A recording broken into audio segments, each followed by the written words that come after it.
पल भर में भयानक सैलाब में हुई तब्दील।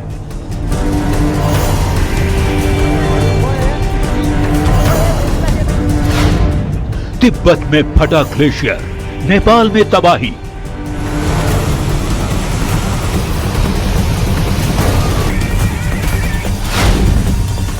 मलबे में बही बस्तियां, पानी में तैरने लगे घर।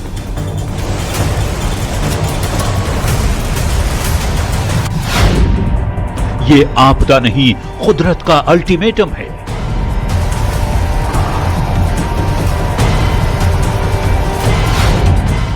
जल प्रलय की रूह कपा देने वाली तस्वीर।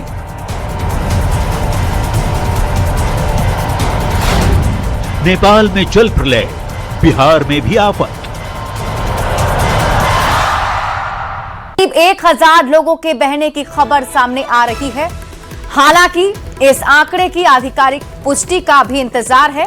सामने आई तस्वीरों में तेज बहाव के बीच घर, दुकानें और गाड़ियां बहती नजर आ रही है। बताया जा रहा है कि रसुआ के टिमुरे इलाके में सुबह करीब 9 बजे अचानक हालात बिगड़े और देखते ही देखते पानी ने पूरे इलाके को अपनी चपेट में ले लिया।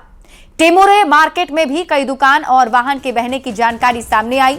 हालात ऐसे हैं कि लोगों के लिए घरों से बाहर निकलना मुश्किल है और घर के अंदर रहना भी सुरक्षित नहीं माना जा रहा। बाढ़ की वजह से हाइड्रो पावर परियोजना को भी नुकसान पहुंचने की खबर है। प्रधानमंत्री बालेंद्र शाह ने नेपाल में अचानक आई बाढ़ से हुई भारी तबाही के बीच राष्ट्रीय आपदा प्रबंधन की आपात बैठक बुलाई। बताया जा रहा है तिब्बत की ओर से आई बाढ़ से नेपाल पुलिस के 3 कार्यालय को भी भारी क्षति पहुंची है। बाढ़ प्रभावित क्षेत्र में राहत और बचाव कार्य के लिए नेपाली सेना के 2 हेलीकॉप्टर रसुआ के लिए रवाना हुए हैं। से कम 105 भारतीय पर्यटक भी लापता हैं। नेपाल पर्यटन बोर्ड ने इसकी जानकारी दी है। बाढ़ ने नेपाल के रसुआ क्षेत्र को प्रभावित किया। राहत और बचाव अभियान पर नजर बनी हुई है। तो इस वक्त की बड़ी खबर आपको बता रहे हैं, नेपाल में बाढ़ से तबाही और इसी बीच जानकारी है 291 जो पर्यटक हैं वो भी लापता बताए जा रहे हैं। राहत और बचाव अभियान अभी चलाया जा रहा है और सब पर नजर बनी हुई है। तो नेपाल में बाढ़ से भारी तबाही हुई है। तस्वीरें हमने आपको दिखाई। 291 विदेशी नागरिक अभी लापता बताए जा रहे हैं। जानकारी के मुताबिक कम से कम उसमें 105 भारतीय पर्यटक भी हैं जो लापता हैं। बाढ़ से रसुआ क्षेत्र काफी प्रभावित हुआ है। सब कुछ पानी अपने साथ बहा ले गया और ये तस्वीर आपको दिखा रहे हैं, सुपर एक्सक्लूसिव तस्वीरें आप टीवी स्क्रीन पर देख सकते हैं किस तरीके से ये पानी पूरे पुल को अपने साथ बहा ले जा रहा है। वो तस्वीर आप देखिए। बताया जा रहा है कि 291 विदेशी नागरिक हैं जो लापता हैं। ये तस्वीरें सचमुच डरा देने वाली है। ये पुल का हिस्सा आप देख सकते हैं किस तरीके से पानी में समा गया। कुछ सेकंड के अंदर ये पूरी तबाही मच गई है और भारी नुकसान नेपाल में देखने को मिल रहा है। और इसी बीच जानकारी ये है कि कुछ विदेशी पर्यटक भी यहां घूमने गए थे। 291 उनकी संख्या बताई जा रही है जो अभी लापता हैं। 105 भारतीय भी इस में लापता बताए जा रहे हैं। हालांकि मौके पर राहत बचाव कार्य शुरू किया गया है और उस पर अब सबकी नजर टिकी हुई है। तो नेपाल में बाढ़ से तबाही में 1000 लोगों के बहने की खबर मिल रही है, जिसमें से 291 विदेशी पर्यटक बताए जा रहे हैं और 105 भारतीय भी हैं जो लापता हैं। उनके बारे में अब तक कोई जानकारी नहीं मिल रही है। नेपाल में बाढ़ से भारी तबाही की जानकारी है।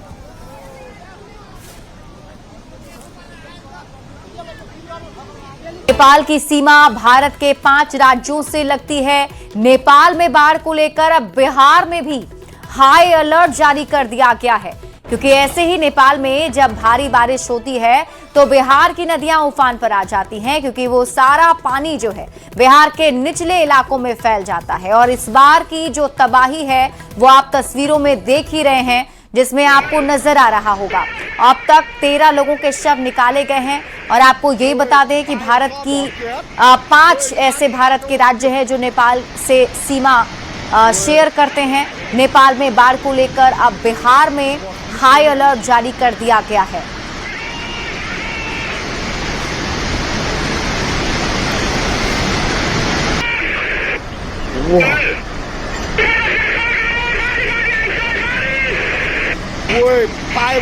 तस्वीरों को देख करके ये समझ में जरूर आ रहा है कि जल प्रलय इसे ही कहते हैं।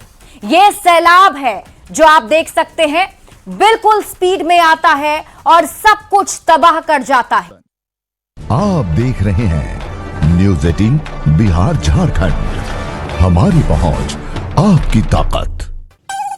Cook up the new iAuto Clean Chimneys from Cucina, the kitchen experts.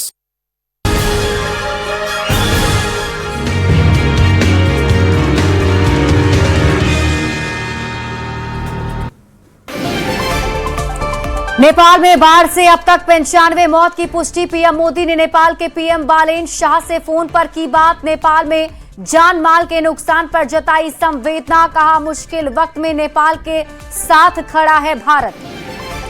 Bihar में संभावित बाढ़ को देखते हुए सीएम सम्राट चौधरी खुद कर रहे मॉनिटरिंग। सीएम हाउस में हाई लेवल बैठक कर अधिकारियों से हालातों की ली जानकारी। संबंधित जिलों को अलर्ट रहने का निर्देश। भागलपुर के राघोपुर में बड़ा नाव हादसा। नाव के डूबने की लाइव तस्वीर। 21 लोग थे सवार, 19 तैरकर निकले, 2 लापता। एसडीआरएफ की टीम लापता की तलाश में जुटी। पुलिस से माफी मांगने से डुमरी विधायक जयराम महतो का इनकार। पुलिस एसोसिएशन ने 5 दिन का दिया अल्टीमेटम। राजनीतिक दलों की नसीहत, भाषाई मर्यादा का रखें ध्यान।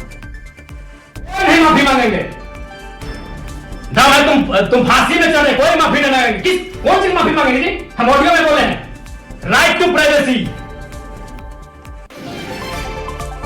पटना में उत्पाद विभाग का बड़ा एक्शन। 3790 लीटर प्रतिबंधित कोडीन युक्त कफ सिरप और नशीली दवाएं बरामद। गोदाम सील कर केस दर्ज।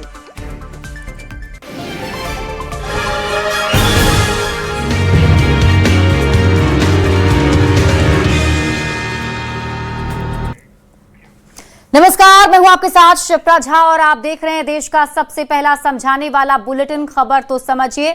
इस प्राइम टाइम बुलेटिन में हम आपको दिन भर की सबसे चर्चित और असरदार खबरें दिखाते हैं, फिर उसे आसान भाषा में विस्तार से समझाते भी हैं। तो आइए सबसे पहले नजर डाल लेते हैं आज की 4 बड़ी खबरों पर शॉर्ट में, और उसके बाद एक एक करके पूरी खबर विस्तार से आपको समझाएंगे।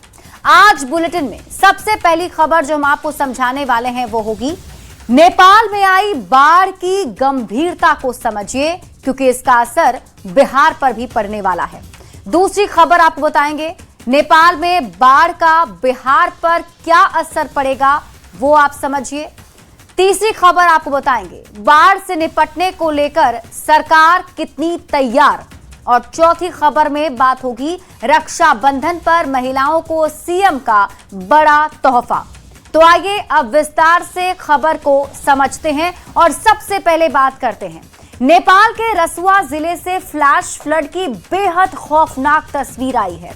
तेज बहाव के बीच घर, दुकानें और गाड़ियां बहती भी नजर आ रही है। बाढ़ की वजह से हाइड्रो पावर परियोजनाओं को भी नुकसान पहुंचा है और अचानक आई इस बाढ़ से नेपाल में जल प्रलय जैसी स्थिति बन गई है। सबसे पहले आप ये रिपोर्ट देखिए, फिर खबर तो समझिए।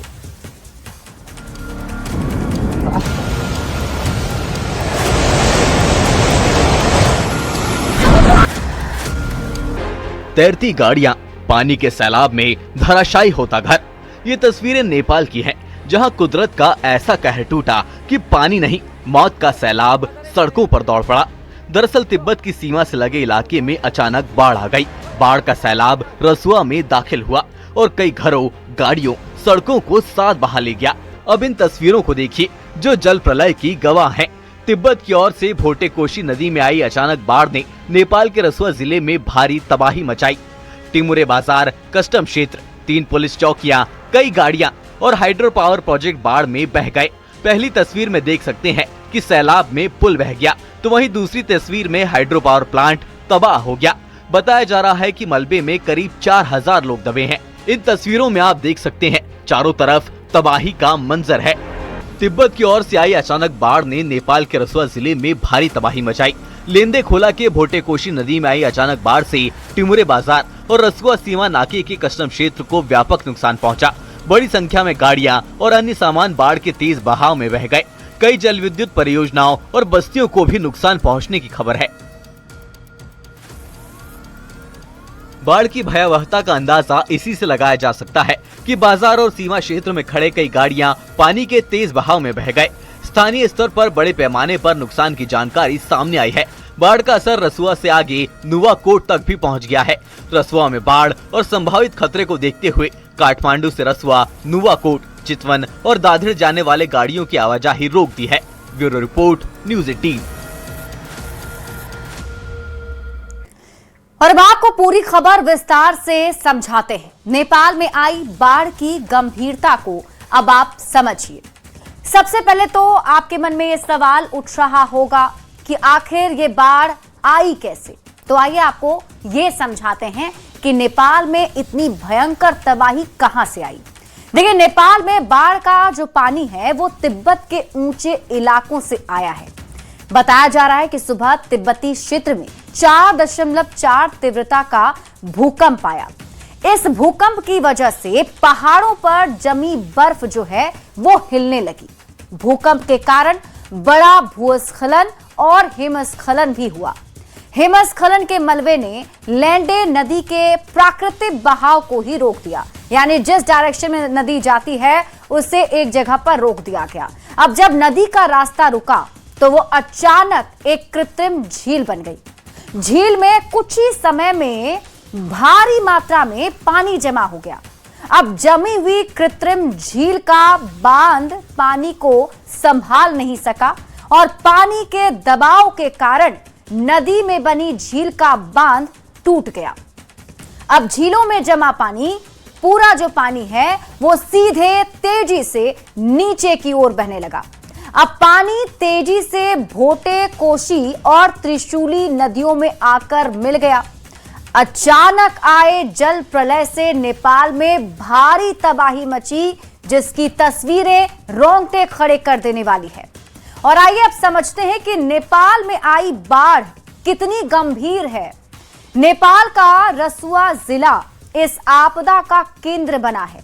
टिमरे बाजार, साइप्रुवेसी में भारी तबाही मची है। रसुआ सीमा नाके का कस्टम क्षेत्र पूरी तरह से तहस नहस हो गया है। इस बाढ़ के तेज बहाव में कई जल विद्युत परियोजनाएं भी बह गईं। तस्वीरों में दिखता है कि सड़कें, पुल, पुलिया, चौकियां, ये सब कुछ पानी में समा गई और प्रभावित क्षेत्र में बिजली की सप्लाई तो पूरी तरह ठप हो गई है। इसके साथ ही कैलाश मानसरोवर यात्रा पर जा रहे तीर्थयात्री बीच में ही फंस गए हैं। बताया जा रहा है कि करीब 400 विदेशी तीर्थयात्रियों से संपर्क भी टूट गया है और तीर्थयात्रियों में 105 भारतीय नागरिक भी शामिल हैं। आपदा में अब तक कई लोगों की मौत की पुष्टि हो चुकी है। जानकारी ये मिल रही है कि करीब 1000 लोग ऐसे हैं जो लापता हैं, उनके बारे में कोई जानकारी अब तक नहीं मिली है। अब इस तबाही से लोग बहुत ही परेशान तो हैं ही और स्थिति काफी गंभीर बनी हुई है। बढ़ते हैं आगे और बात अगली खबर की। नेपाल में अचानक आए जल प्रलय के बाद अब बिहार के सीमावर्ती और निचले इलाकों में भी तबाही और बाढ़ का खतरा मंडरा रहा है। ऐसे में बिहार सरकार ने पब्लिक से अपील करते हुए कहा है कि ऐसे हालात में आपको पैनिक नहीं होना है, बल्कि आपको सतर्क रहने की जरूरत है। वैसे नेपाल के सीमावर्ती इलाकों, खासकर गंडक और कोसी बेल्ट पर प्रशासन और आपदा प्रबंधन विभाग की टीम भी विशेष निगरानी कर रही है। ये रिपोर्ट देखिए, फिर खबर तो समझिए।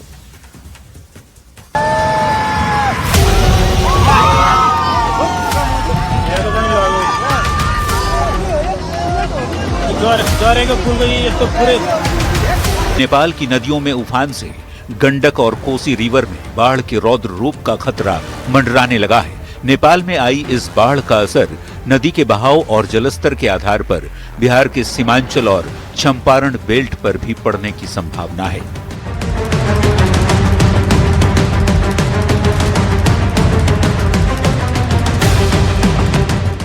नेपाल के कोसी बैराज के पास होने के कारण सबसे ज्यादा खतरा कोसी और सीमांचल क्षेत्र में है, क्योंकि पहले पानी का दबाव यहीं बढ़ता है। इसके साथ ही गंडक और पश्चिमी क्षेत्र, जिसमें पश्चिम चंपारण के बगहा और वाल्मीकि नगर के साथ पूर्वी चंपारण के मोतिहारी और मुजफ्फरपुर का इलाका प्रभावित हो सकता है, तो वहीं बागमती और मध्य उत्तरी क्षेत्र के तहत शिवहर के पिपराही प्रखंड, सीतामढ़ी और मधुबनी जिलों में भी बाढ़ की आशंका जताई जा रही है। चंपारण, गोपालगंज, सारण, वैशाली के साथ ही सीमांचल के जिलों को अलर्ट मोड पर रखा गया है। एसडीआरएफ और एनडीआरएफ की टीमों को तैनात किया गया है। इस बीच राज्य सरकार की ओर से लोगों को घबराने की नहीं, बल्कि बाढ़ की स्थिति के लिए पूरी तरह तैयार रहने की अपील की गई है। प्रशासन की तरफ से जारी आधिकारिक सूचनाओं और निर्देशों का पालन करने के साथ ही अफवाहों पर ध्यान नहीं देने की भी सलाह दी गई है। रूह कंपा देने वाली नेपाल से आई तस्वीरों ने सचमुच बिहार के नदी किनारे बसे लोगों की चिंताएं बढ़ा दी, क्योंकि नेपाल से आ रहे भारी सैलाब की वजह से गंडक नदी का प्रवाह काफी तेज होता जा रहा है। ऐसे में विभाग और प्रशासन की टीमें बेहद सतर्क हैं। आपदा से उभर सके, और सभी से मेरा अनुरोध होगा कि आप अपने बच्चों, खास करके छोटे बच्चों और माल गोरू का ध्यान रखेंगे। और अब आप पूरी खबर विस्तार से समझिए। नेपाल में बाढ़ का बिहार में क्या असर होगा, इसे हम आपको विस्तार से समझाते हैं। नेपाल में आई बाढ़ बिहार में भी भारी तबाही मचा सकती है, ऐसी आशंका जताई जा रही है। अब देखिए, बताया जा रहा है कि जो गंडक नदी के आसपास के क्षेत्र हैं, उसमें जल प्रलय का खतरा अभी से मंडराने लगा है। वाल्मीकि नगर गंडक बैराज के सभी 36 गेट खोल दिए गए हैं और संभावित बाढ़ के खतरे को देखते हुए गंडक और कोसी बेसिन के जिलों में हाई अलर्ट जारी किया गया है।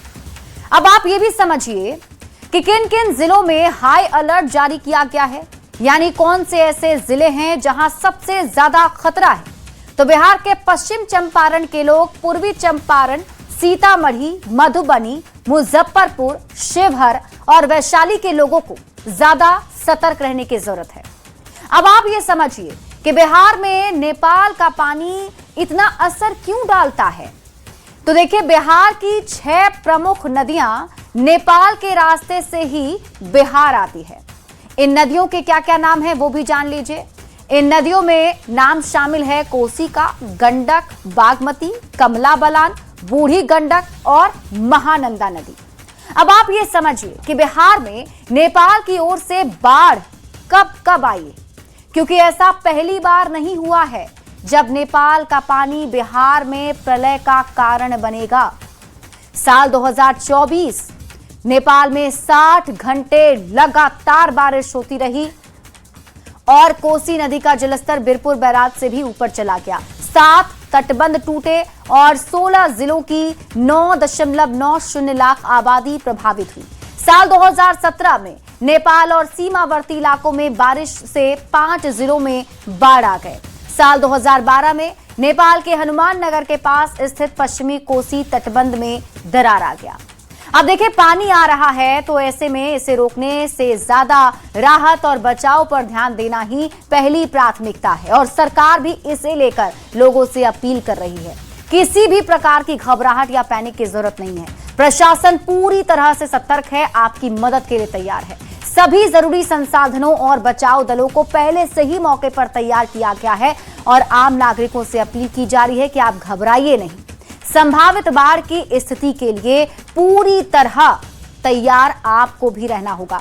आधिकारिक सूचनाओं और निर्देशों का पालन लोगों को करना होगा और सबसे जरूरी बात इन क्षेत्रों के लोगों के लिए कि आपको अफवाह पर ध्यान नहीं देना है। सरकार ने पूरी तैयारी कर रखी है ताकि अगर ये आपदा आती भी है तो इससे निपटा जा सके।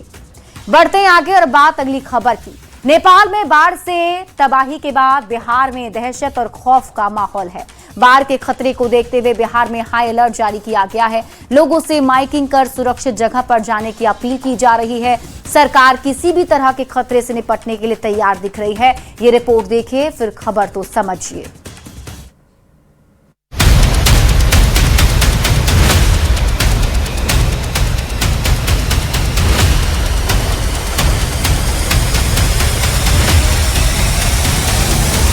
नेपाल में बाढ़ से भीषण तबाही आई है। हर तरफ बर्बादी के मंजर हैं। नेपाल के रसुआ जिले से फ्लैश फ्लड की खौफनाक तस्वीरों ने सबको डरा दिया है।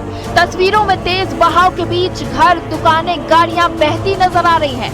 नेपाल में अचानक आई भीषण बाढ़ के बाद बिहार में हाई अलर्ट जारी किया गया है। हर तरफ माइकिंग की जा रही है, लोगों को सतर्क किया जा रहा है।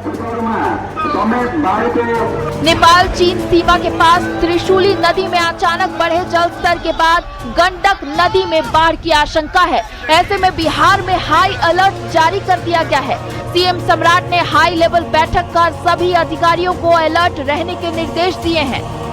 नेपाल में आई भीषण आपदा के बाद गोपालगंज में गंडक नदी के जलस्तर में तेजी से बढ़ोतरी होने की संभावना जताई गई है। अगले 24 घंटे के अंदर गंडक नदी के जलस्तर में बढ़ोतरी होगी और ऐसे में जिला प्रशासन के तमाम अधिकारी इस वक्त अलर्ट मोड में है। जल संसाधन विभाग के अधिकारियों को भी तटबंधों पर तैनात किया गया है। अधिकारी इस वक्त तटबंधों पर आकर माइकिंग कर रहे हैं और निचले इलाके में बसे लोगों को सतर्क और सावधानी रहने के लिए अपील कर रहे हैं।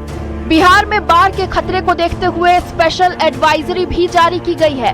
भारत नेपाल सीमा के निकट गंडक नदी के किनारे प्रशासन को सतर्क रहने की सलाह दी गई है। तटीय क्षेत्रों में आवश्यक एहतियाती सुरक्षा उपाय करने को कहा गया है। गंडक बरार के सभी गेटों से पानी के सुरक्षित और सुचारू निकास पर जोर दिया गया है। नेपाल में भीषण तबाही के बाद बाढ़ बिहार में बर्बादी की कहानी न लेकर आए, इसके लिए तमाम जरूरी उपाय किए जा रहे हैं। बाढ़ से निपटने के लिए सरकार पूरी तरह तैयार है। न्यूज़ 18